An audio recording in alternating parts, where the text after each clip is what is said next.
আসসালামু আলাইকুম। যেমন অনেকেই কিন্তু আপনাদেরকে বিভ্রান্ত করে যে কালার দেখে রিবন কিনবেন, এটা কিন্তু সম্পূর্ণ ভুল বুঝায় আপনাদেরকে। যেমন এইটা দেখেন আমাদের লাল, এটা নিচে আছে এই যে সাদা কালো মিক্স, লালও আছে দুই চারটা, নিচে আবার একটু এই যে এইগুলো একটু অন্য কালারের।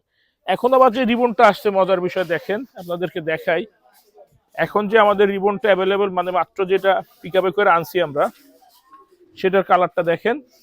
এই যে এটা হইতেছে কালো, এটা কিন্তু সম্পূর্ণ কালো আর সাদা মিক্স। তো অনেকে বলে যে কালার দেখে কিনবেন, সাদা হইলে ভালো, ওই কালার হইলে ভালো। এগুলো সব ভুলভাল বুঝায়, মিথ্যা বুঝায়। যেইটা ডেনসিটি ভালো ওইটা আপনার যে কোনো কালারই হইতে পারে। এগুলো হচ্ছে ওয়েস্টেজ ফোমের কুচা, বিভিন্ন আইটেম বানায় ওইখান থেকে। ফর্মার বাইরে যেই ওয়েস্টেজ কুচাটা থাকে ওইটা দিয়ে এই রিবনটা তৈরি করা হয়।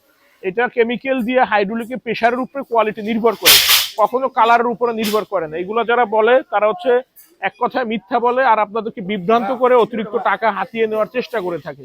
দেখেন এইখানেই কিন্তু এই এই যে এইখানের অংশ থেকে উপরের কালারটা একটু ব্যতিক্রম, আর নিচেরটা একটু সাদা বেশি। এটা কিন্তু হইতেই পারে, এটা হচ্ছে ওয়েস্টেজ ফোমের কুচা। এটা যখন যেটা অ্যাভেলেবেল থাকে ওইটা দিয়ে রিবন গুলো তৈরি করা হয়। দেখতে হবে আপনার ডেনসিটি কেমন। এগুলো 120 ডেনসিটির খুবই ভালো মানের রিবন ডেট। আপনাদের যদি সন্দেহ থাকে আমাদের ফ্যাক্টরিতে চলে আসতে পারেন। আমাদের ফ্যাক্টরি ঢাকা, খিলগাঁও, গোরান, হাওয়াইগুলি নগর স্বাস্থ্য কেন্দ্রের পাশে। আমাদের সপ্তাহে 7 দিনই খোলা থাকে।